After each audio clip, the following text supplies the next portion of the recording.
कंदकोट ऐं बरपासे में अगवा थियल मुगिन जी बाज़ियाबी लाइ वारसन गोला बिरादरी पारां कशमोर रोड ऐं सुराणी बिरादरी पारां शिकारपुर रोड वटि टायर साड़े इंडस हाईवे बिला करे छॾियो, जंहिं सबबि सिंध पंजाब बलूचिस्तान ऐं केपी खे ॾांहींदड़ वींदड़ ट्रैफ़िक पिणु मुकमल तरह बंदि थी वई, जॾहिं त मुज़ाहिरीन पुलिस जी नाअहली ख़िलाफ़ चिती नारेबाज़ी कई।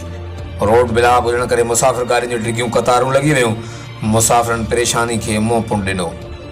कंदकोट ऐं बरपासे वारे इलाइक़नि में बदअमनी ख़िलाफ़ ऐं अगवा थियल मुगविन ख़ालिद मीरानी, सदरुद्दीन मीरानी, दुरमंद गोलो, शमन सुराणी, ज़ीशान सुराणी, अलीबार सुराणी समेत 10 मुगिन जी बाज़ियाबी लाइ वारसन मीर रहमत ख़ान सुराणी, वलीमुन सुराणी, शहबान सुराणी, फिदा हुसैन ममदाणी, शाली ख़ान सुराणी, सिंगर सुराणी, मुश्ताक गोलो, बशीर अहमद मीरानी ऐं ॿियनि जी अॻवानी में मुख़्तलिफ़ इंडस हाईवेज़ ते रोड बिला करे पुलिस जी नाअहली ख़िलाफ़ चिती नारेबाज़ी पिणु कई।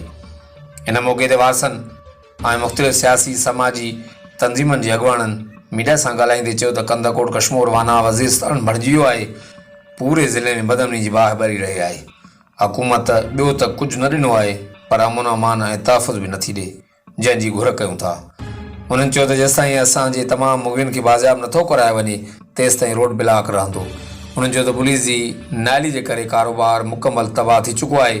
केतिरा ई कारोबारी माण्हू लड़पड़ाण करे रहिया आहिनि, जंहिं करे करोड़ें रुपयनि जो कारोबार खे धकु पिणु लॻो आहे। उन्हनि वज़ीर आला सिंध सैयद मुराद अली शाह, IG सिंध DIG लाड़काणे खे अपील कंदे मुतालबो कयो त मुगिन खे बाज़ियाब कराए शहर में अमन अमान जी सूरत हाल खे बरक़रार रखियो वञे, न त रोड बिलाक रहंदो।